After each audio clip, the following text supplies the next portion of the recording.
வணக்கம் மக்களே, நம்ம சேனல்ல தொடர்ந்து ரிவ்யூஸ் தாங்க பார்த்துக்கிட்டு இருக்கோம்.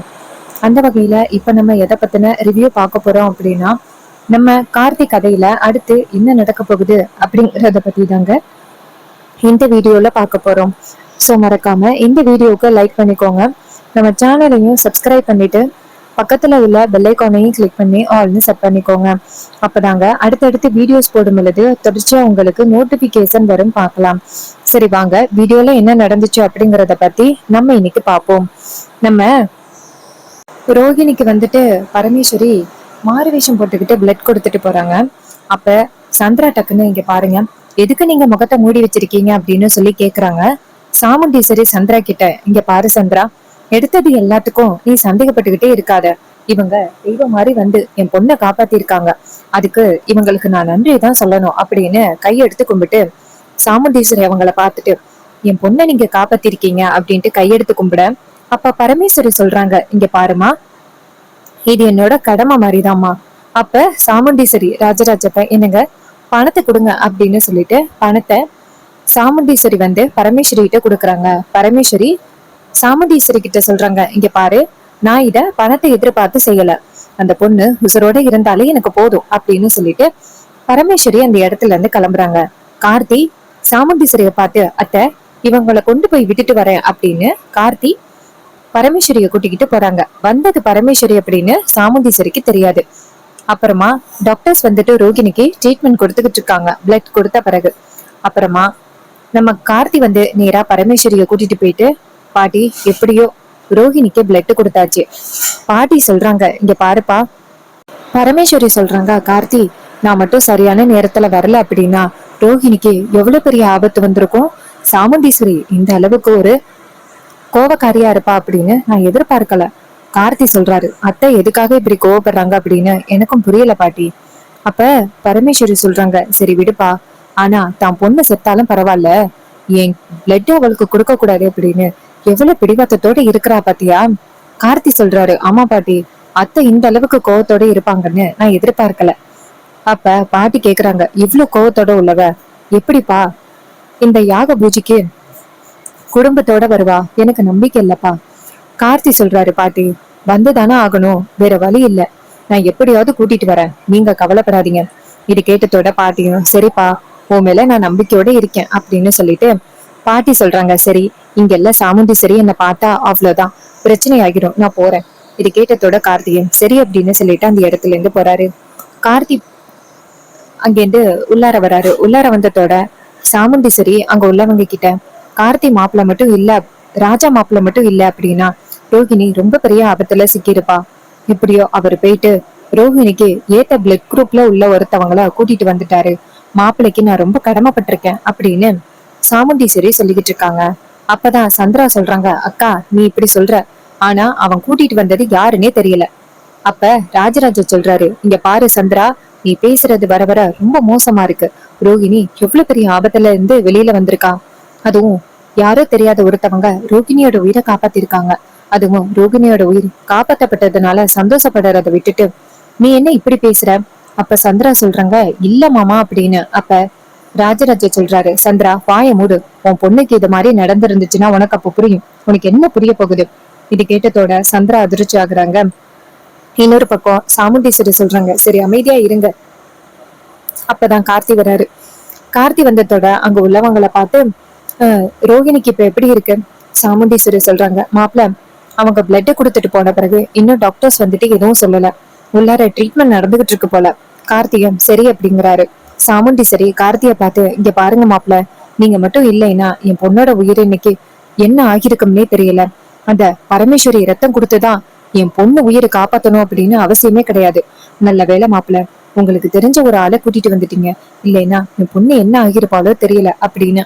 அப்ப கார்த்தி சொல்றாரு, அத்தை நான் சொல்றேன், என்ன தப்பா நினைச்சுக்காதீங்க, என்னதான் இருந்தாலும் ரோகிணி உங்களோட பொண்ணு, அவங்கள காப்பாத்துறதுக்கு நீங்க எந்த எல்லைக்கு வேணாலும் போகணும். அதை விட்டுட்டு இவங்க ரத்தம் கொடுக்க கூடாது அப்படின்னு சொல்றது ரொம்ப தப்புத்த. ஒருவேளை அவங்க ரொம்ப பெரிய ஆபத்துல, அதாவது பிளட் கொடுக்கறதுக்கு யாருமே இல்லாம போயிருந்தா என்ன ஆகிருக்கும். அதுக்கு சாமுண்டீஸ்வரி சொல்றாங்க, இங்க பாருங்க மாப்பிள்ள, என்னோட பகைய பத்தி உங்களுக்கு தெரிஞ்சு நீங்க இப்படி பேசுறீங்களா. அவளாலதான் என் அம்மாவும் என் அக்காவும் இறந்தாங்க. அப்ப ராஜராஜ கேக்குறாரு, சாமுண்டீஸ்வரி, அதனால உன் பொண்ணையும் பலி கொடுக்கலாம் அப்படின்னு நினைச்சிட்டியா? சாமுண்டீஸ்வரி சொல்றாங்க, என்னங்க உங்க அம்மா பிளட் கொடுக்காம விரட்டிட்டோம் அப்படிங்கறதுக்காக பேசுறீங்களா? அப்ப ராஜராஜ சொல்றாரு, இங்க பாரு, அதெல்லாம் நான் எதுவும் சொல்லல. எனக்கு பொறுத்த வரைக்கும் என் பொண்ணு உயிரோட இருக்கணும். என் பொண்ணை வந்துட்டு காப்பாத்துறதுக்காக என் அம்மா வந்திருக்காங்க. அதுவும் ரேர் பிளட் குரூப். ஆனா நீ துரத்தி அடிச்சிட்டியல்ல சாமுண்டீஸ்வரி, பொண்ணு செத்தாலும் பரவாயில்ல அப்படின்னு நீ நினைச்சதை கேட்டு சொன்னது எனக்கு ரொம்ப கோபமா இருக்கும், கவலையாவும் இருக்கு. பொண்ணு செத்தாலும் பரவாயில்ல அப்படின்னு நீ எப்படி சாமுண்டீஸ்வரி நினைக்கலாம் அப்படின்ட்டு கோவப்படுறாரு. கார்த்தி ராஜராஜாவை பார்த்து, மாமா அமைதியா இருங்க. அப்ப ராஜராஜா சொல்றாரு, ரோஹிணிக்கு ஏதாவது ஆபத்து வரட்டும், அப்புறம் இருக்கு சாமுண்டீஸ்வரி அப்படின்னு. அப்ப டாக்டர்ஸ் வெளியில வர்றாங்க. வெளியில வந்துட்டு நேரா அவங்கள பார்த்து, ரோஹிணிக்கு இனிமே எந்த ஆபத்தும் இல்ல, அவங்க கண் முழிச்சிட்டாங்க. இது கேட்டதோட அங்க உள்ளவங்க எல்லாருமே சந்தோஷப்படுறாங்க. அப்ப சாமுண்டீஸ்வரி டாக்டர் கிட்ட, டாக்டர், ரோஹிணிய போய் பார்க்கலாமா? டாக்டரும் பார்க்கலாம் அப்படின்னு சொன்னதோட நம்ம சாமுண்டீஸ்வரி மயில் வாகனத்துக்கிட்ட, மாப்பிள்ள, நீங்க தான் ரொம்ப தவிச்சு போயிருக்கீங்க, நீங்க ஃபர்ஸ்ட் போயிட்டு ரோஹிணிய பாருங்க. மயில் வாகனமும் செரிங்கத்த அப்படின்னு சொல்லிட்டு கண்ணீரை தொடச்சுக்கிட்டு நேரா உள்ளார போறாரு. அங்க போயிட்டு நேரா ரோஹிணிய பார்த்து, ரோஹிணி எப்படிமா இருக்க? ரோஹிணி சொல்றாங்க, என்னங்க உங்களுக்கு எதுவும் இல்லையே? அப்ப மயில் வாகனம் சொல்றாரு, ரோஹிணி, என் உயிரை காப்பாத்துறதுக்காக நீ இடையில வருவ அப்படின்னு நான் கொஞ்சம் கூட எதிர்பார்க்கல. என் மேல உனக்கு அவ்வளவு பாசமா ரோஹிணி? ரோஹிணி சொல்றாங்க, ஏங்க நான் உங்க மேல ரொம்ப பாசமா இருக்கேன் அப்படிங்கறது உங்களுக்கு தெரியாதா? அப்ப மயில் வாகனம் சொல்றாரு, ரோஹிணி, இப்படி எல்லாம் நீ பண்ணுவேன்னு நான் எதிர்பார்க்கல. இது எல்லாத்துக்கும் காரணம் என்னாலதானே ரோஹிணி, என்னை மன்னிச்சிரு ரோஹிணி அப்படின்னு சொல்ல, அப்ப ரோஹிணி சொல்றாங்க, சரி பரவாயில்ல விடுங்க, எனக்கு ரத்தம் கொடுத்தது யாரு? எனக்கு ரத்தம் கொடுக்கறது ரொம்ப கஷ்டமாச்சே, நான் ஒரு ரேர் பிளட் குரூப் ஆச்சே. அதுக்கு மயில் வாகனம் சொல்றாரு, யாரோ ஒருத்தவங்க தான் கொண்டாந்து கொடுத்தாங்க, அது யாருன்னு தெரியல. ரோகிணி சொல்றாங்க, எனக்கு பிளட் கொடுக்கும் வருது. அவங்க என்ன சொன்னாங்கன்னா, இது மாதிரி என் பேத்தி நல்லா இருக்கணும் அப்படின்னு சொன்னாங்க. இது கேட்டதோட மயில் வாகனம் சொல்றாரு, அப்ப பாட்டி பரமேஸ்வரி தான் வந்து பிளட் கொடுத்தாங்களா? இது கேட்டதோட ரோகிணி சொல்றாங்க, என்னது, பாட்டி தான் வந்து எனக்கு பிளட் கொடுத்தாங்களா? அம்மா அதுக்கு ஒத்துக்கிட்டாங்களா?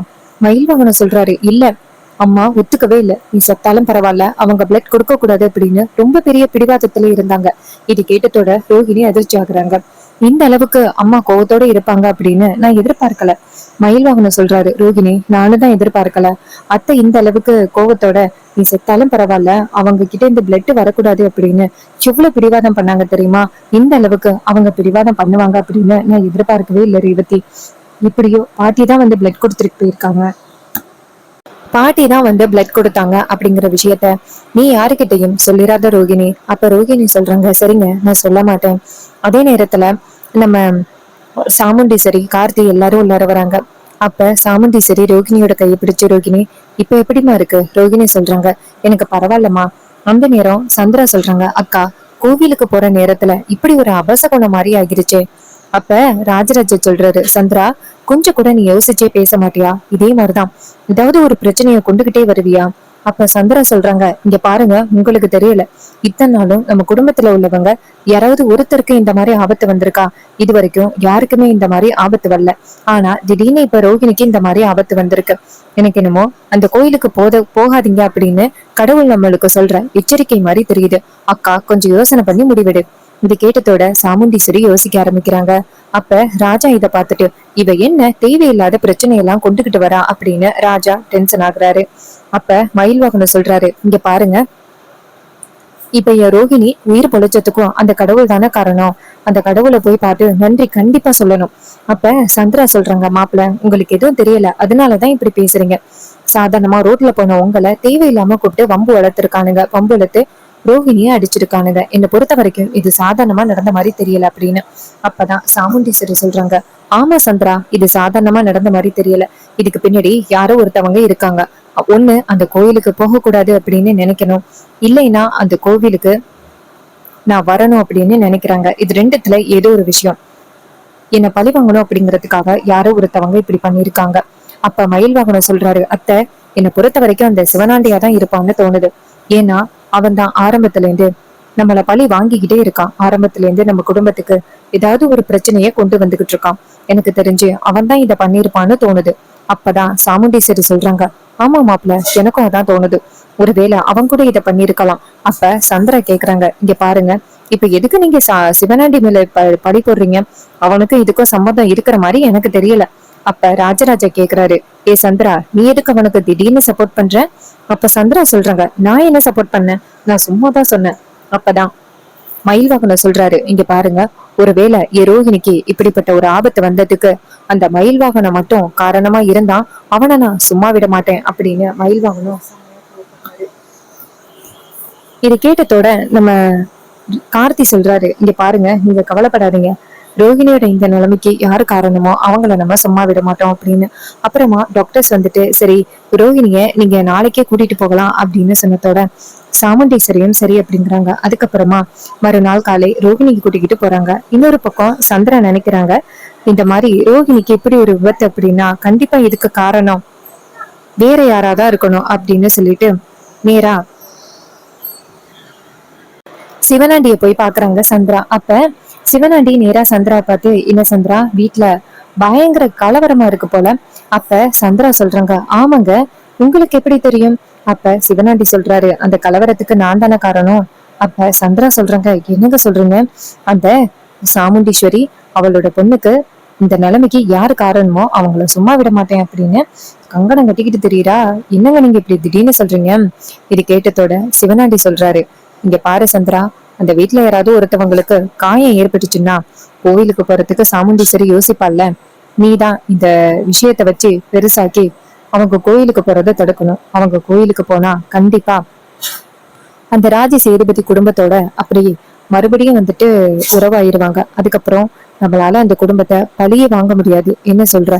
இது கேட்டதோட நம்ம சந்திரா சொல்றாங்க, சரிங்க, நான் பாத்துக்கிறேன், நீங்க கவலைப்படாதீங்க அப்படின்னு சொல்லிட்டு நேரா சந்திரா என்ன பண்றாங்கன்னா வீட்டுக்கு வராங்க. வீட்டுக்கு வந்ததோட நம்ம ரோஹிணிய வீட்டுக்கு கூட்டிட்டு வராங்க.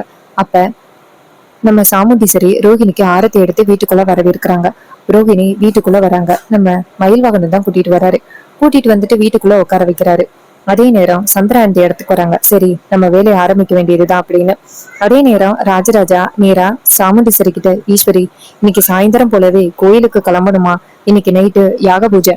இது கேட்டதோட சாமுண்டீஸ்வரி கேக்குறாங்க, என்னங்க சொல்றீங்க, கொஞ்சம் கூட அறிவே இல்லாம பேசுறீங்க, எப்படி என்னால யாக பூஜைக்கு போக முடியும்? என் பொண்ணுக்கு இப்படிப்பட்ட ஒரு நிலைமை, எப்படிங்க உங்களால இப்படி எல்லாம் யோசிக்க முடியுது? ராஜராஜா சொல்றாரு, என்னம்மா சொல்ற, யாக பூஜைக்கு நீ கண்டிப்பா வருவ அப்படின்னு அங்க உள்ளவங்க எல்லாருமே எதிர்பார்த்துக்கிட்டு இருப்பாங்க. திடீர்னு நீ வரலன்னு சொன்னா ரொம்ப பெரிய பிரச்சனை ஆகிறாதா? அப்பதான் சந்திரா சொல்றாங்க, மாமா, நீங்க இந்த அளவுக்கு சுயநலமா இருப்பீங்கன்னு நான் எதிர்பார்க்கல. இப்ப ரோஹிணி இந்த நிலைமையில இருக்கா, ஆனா நீங்க வந்துட்டு யாக பூஜைக்கு போகணும்னு சொல்றீங்க, இதெல்லாம் சரியில்லை. அப்பதான் மயில்வாகனம் ரோகிணி கிட்ட, ரோகிணி, நம்ம யாக பூஜைக்கு போகணும். இது கேட்டதோட ரோகிணியும் சரிங்க அப்படின்ட்டு ரோகிணி வந்துட்டு அவங்க பாட்டி காப்பாத்தினதுனால ரோகிணி அவங்க அம்மா பார்த்து, அம்மா, இது மாதிரி நான் இன்னைக்கு உயிரோட இருக்கிறதுக்கு அந்த கோவில் சாமி தான் காரணம், அதனால நான் அந்த கோயிலுக்கு போகணும் அப்படின்னு சொன்னதோட சந்திரா சொல்றாங்க, ஏ ரோஹிணி, என்ன பேசுற? ரோஹிணி சொல்றாங்க, இங்க பாருங்க, இதுல யாரும் தலையிடாதீங்க, அம்மா, எனக்கு அந்த கோவிலுக்கு போகணும். இது கேட்டதோட சாமுண்டீஸ்வரியும் சரி அப்படின்னு சொல்லி ஒத்துக்கிறாங்க. அதுக்கப்புறம் சாயந்தரம் போல எல்லாருமே கோயிலுக்கு தயாராகுறாங்க. கார்த்தியும் ரொம்ப ஹாப்பியா கோயிலுக்கு தயாராகிறாரு. இன்னொரு பக்கம் சாமுண்டீஸ்வரி எல்லாரையும் கூப்பிடுறாங்க. எல்லாரும் வந்ததோட சாமுண்டீஸ்வரி சொல்றாங்க, இங்க பாருங்க, உங்க எல்லாருமே இந்த இடத்துக்கு எதுக்காக கூப்பிட்டேன்னு தெரியுமா? அங்க போனதோட அந்த பரமேஸ்வரி ஏதாவது ஒரு பிரச்சனையை உண்டாக்கி குடும்பம் ஒண்ணு சேர்றதுக்காக ஏதாவது ஒரு சென்டிமெண்ட் திட்டத்தை எல்லாம் போட்டுக்கிட்டு இருப்பா. அவ என்ன சொன்னாலும் நீங்க யாரும் நம்ப கூடாது. இது கேட்டதோட மயில்வாகனர் சொல்றாரு, அத்தை, உங்களை மீறி அவங்க கிட்ட போய் பேசிடுவோமா? நீங்க என்ன சொல்றீங்களோ அதை தான் கேட்போம். அந்த குடும்பத்தோட நாங்க யாரும் அதிகமா பேச மாட்டோம். போறோமா, யாக பூஜையை முடிக்கிறோமா, வீட்டுக்கு வந்தமான்னு இருப்போம். நீங்க கவலைப்படாதீங்க அத்தை. இது கேட்டதோட சாமுண்டீஸ்வரியும் சரி மாப்பிள்ள அப்படின்னு சொல்றாங்க. அதுக்கப்புறம் நம்ம மயில்வாகனம் நினைக்கிறாரு, எப்படியும் போயிட்டு தாத்தா பாட்டி கூட ஜாலியா என்ஜாய் பண்ணலாம் அப்படின்னு நினைக்கிறாரு. அப்புறம் எல்லாரும் சேர்ந்து கோயிலுக்கு கிளம்புறாங்க. இன்னொரு பக்கம் பரமேஸ்வரி, நம்ம ராஜ சேதுபதி எல்லாருமே கோவில்ல வெயிட் பண்ணிக்கிட்டு இருக்காங்க. அப்பதான் அந்த கணக்கு பிள்ளை வந்துட்டு பரமேஸ்வரி கிட்ட, என்ன இன்னும் அவங்க குடும்பத்துல இருந்து யாரையுமே காணோம். அப்பதான் விருமன் அந்த இடத்துக்கு வராரு. வந்துட்டு, என்ன நடக்குது இங்க? இது மாதிரி அந்த சாமுண்டீஸ்வரியோட குடும்பம் கோவில் பூஜைக்கு வரப்போறாங்க அப்படின்னு சொல்லிக்கிட்டு இருந்தீங்க. எனக்கு அப்பவே தெரியும், அந்த குடும்பத்துல இருந்து யாரும் வரமாட்டாங்க. இந்த இவளோட பேரன் கார்த்தி கண்டிப்பா வந்துட்டு எந்த பிளானையும் நிறைவேற்ற மாட்டான். அவன் கொடுத்த சத்தியத்திலேருந்து மீறிட்டான். யாக பூஜையை நடத்திட்டு கோவில் கும்பாபிஷேகம் நடக்காம போகுது. இதனால இந்த ஊருக்கு ரொம்ப பெரிய அவமானம் வரப்போகுது. பேர் ஆபத்து வரப்போகுது அப்படின்னு விருமன் சொல்றாரு. அப்ப பரமேஸ்வரி சொல்றாங்க, இங்க பாரு விருமா, கோவில் யாக பூஜைக்கு இன்னும் நேரம் இருக்கு. நீ தேவையில்லாம வாயை கொடுக்காத. அதுக்கு விருமன் சொல்றாரு, இங்க பாருங்க, கண்டிப்பா இது நடக்கும் பாருங்க அப்படின்னு சொன்னதோட, இது கேட்டதோட நம்ம பாட்டி சொல்றாங்க, இங்க பாரு, உனக்கு அவ்வளவுதான் மரியாதை, இந்த இடத்த விட்டு போ. விருமன் சொல்றாரு, யாக பூஜை நடக்க போறது இல்ல அப்படின்னு சொல்லிட்டு போறாங்க. அதே நேரத்துல சாமுண்டீஸ்வரி கார்ல வந்து இறங்குறாங்க. சாமுண்டீஸ்வரியோட காரை பார்த்ததோட, அங்க பாரு, என் மருமக வந்துட்டா அப்படின்னு. அதே நேரத்துல நம்ம சாமுண்டீஸ்வரி அந்த இடத்துக்கு இருந்து வராங்க. குடும்பமே வந்துகிட்டு இருக்கு. அப்ப சாமுண்டீஸ்வரி வந்து நிக்கிறாங்க. வந்ததோட பரமேஸ்வரி சாமுண்டீஸ்வரியை பார்த்து, ஈஸ்வரி, நீ வருவன்னு எனக்கு தெரியும். அப்பதான் சாமுண்டீஸ்வரி சொல்றாங்க, இங்க பாரு, உன் கூட உறவு கொண்டாடுறதுக்கெல்லாம் நான் இங்க வரல. நான் யாக பூஜையை முடிச்சுட்டு கோவில் கும்பாபிஷேகத்தையும் முடிச்சுட்டு ஊருக்கு கிளம்புறதுக்காக தான் வந்திருக்கேன். உன் கூட எல்லாம் கொஞ்சம் பேசுறதுக்கு வரல அப்படின்னு சொல்றாங்க. அப்ப பரமேஸ்வரி சொல்றாங்க, விடு சாமுண்டீஸ்வரி, நீ வந்துட்டியல்ல, எனக்கு அதுவே போதும். இது கேட்டதோட சாமுண்டீஸ்வரி கோவமா அந்த இடத்துல இருந்து போறாங்க. அப்புறமா ராஜராஜா பரமேஸ்வரிய பார்த்து, அம்மா, அப்பா வந்திருக்காரா? பரமேஸ்வரி சொல்றாங்க, அவரு முக்கியமான பூஜையா போயிருக்காரு, இப்ப வந்துருவாரு. இது கேட்டதோட ராஜராஜாவும் சரிம்மா அப்படிங்கிறாங்க. அப்புறமா நம்ம கார்த்தி நிக்கிறாரு. கார்த்தியை பார்த்துட்டு பரமேஸ்வரி எதுவும் பேசாம இருக்காங்க.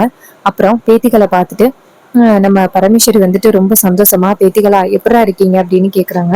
அப்பதான் ரோஹிணி எங்கேருந்து வந்துட்டு பாட்டியை பார்த்து, பாட்டி அப்படின்னு சொல்லிட்டு பரமேஸ்வரிய கட்டி பிடிக்கிறாங்க. அப்ப பரமேஸ்வரி சொல்றாங்க, அம்மாடி, இப்ப எப்படிமா இருக்க? அப்ப ரோகிணி சொல்றாங்க, பாட்டி, நீங்க கொடுத்த ரத்தம், அதனாலதான் நான் உயிரோட இருக்கேன் பாட்டி அப்படின்னு. இது கேட்டதோட பாட்டி கேக்குறாங்க, எப்படிமா உனக்கு தெரியும்? அப்ப ரோகிணி சொல்றாங்க, பாட்டி, என்ன எப்படியாவது உயிர் பழைக்க சொல்லி பக்கத்துல நின்று பேசுனீங்கல்ல, நீங்க பேசுனதை நான் காதுல வாங்கினேன். உங்களை மாதிரி ஒரு பாட்டி கிடைச்சதுக்கு நான் ரொம்ப கொடுத்து வச்சிருக்கணும். அம்மா எதுக்காக இத்தனை நாளும் உங்க புரிஞ்சுக்காம இருக்காங்கன்னு தெரியல பாட்டி. ஆனா கவலைப்படாதீங்க, நானும் அம்மா கிட்ட எப்படியாவது சொல்லி இந்த குடும்பத்தை நான் ஒண்ணு சேர்க்க பாக்குறேன் அப்படின்னு சொன்னதோட பரமேஸ்வரியும் ரொம்ப சந்தோஷப்படுறாங்க. இன்னொரு பக்கம் நம்ம சாமுண்டீஸ்வரி கோவிலுக்குள்ள போய் நின்றுகிட்டு செம்ம கோவத்துல நிக்கிறாங்க. எங்க வரக்கூடாது அப்படின்னு நினைச்சோமோ அங்க வந்து இருக்கோம் அப்படின்ட்டு கோவத்துல இருக்காங்க. இன்னொரு பக்கம் நம்ம ராஜராஜா, கார்த்தி எல்லாருமே ரொம்ப சந்தோஷத்தோட இருக்காங்க. ஸோ அப்கமிங் எபிசோடுல இந்த மாதிரி சீன்ஸ்ல இருந்தா நல்லா இருக்கும்ல. ஸோ இதே மாதிரி இனிமே அப்டேட்ஸ் வேணும் அப்படின்னா மறக்காம நம்ம சேனலை சப்ஸ்கிரைப் பண்ணிட்டு பக்கத்துல உள்ள பெல் ஐக்கானையும் கிளிக் பண்ணி ஆல்னு செட் பண்ணிக்கோங்க. அப்பதாங்க அடுத்தடுத்து வீடியோஸ் போடும்பொழுது தொடர்ச்சியா உங்களுக்கு நோட்டிபிகேஷன் வரும், பார்க்கலாம். ஸோ திருவிழா சம்பந்தமான எபிசோட்ஸ் வந்தாலே சண்டே ஸ்பெஷல் வீடியோ அந்த மாதிரி ஏதாவது கொண்டுட்டு வருவாங்க. ஸோ ஒருவேளை சண்டே ஸ்பெஷல் எபிசோடு இருக்குமா அப்படிங்கிறத மறக்காம கமெண்ட்ல ஷேர் பண்ணுங்க. ஸோ லாஸ்ட் ப்ரொமோல என்ன காமிச்சிருந்தாங்கன்னா, ரோஹிணிக்கு இது மாதிரி விபத்து ஆகுறதும், பரமேஸ்வரி பிளட் கொடுக்க வரும் பொழுது சாமுண்டீஸ்வரி பரமேஸ்வரி வந்து பிளட் கொடுக்க கூடாது அப்படின்னு சொல்லி சண்டை போடுறதும், கார்த்தி போயிட்டு பரமேஸ்வரிக்கு ஒரு போர்வை போட்டு கூட்டிட்டு வந்துட்டு அவங்கள வந்து ரோஹிணிக்கு பிளட் கொடுக்க வைக்கிறதும் தான் லாஸ்ட் எபிசோட்ஸ்ல நடந்துச்சு. தேங்க்ஸ் ஃபார் வாட்சிங்.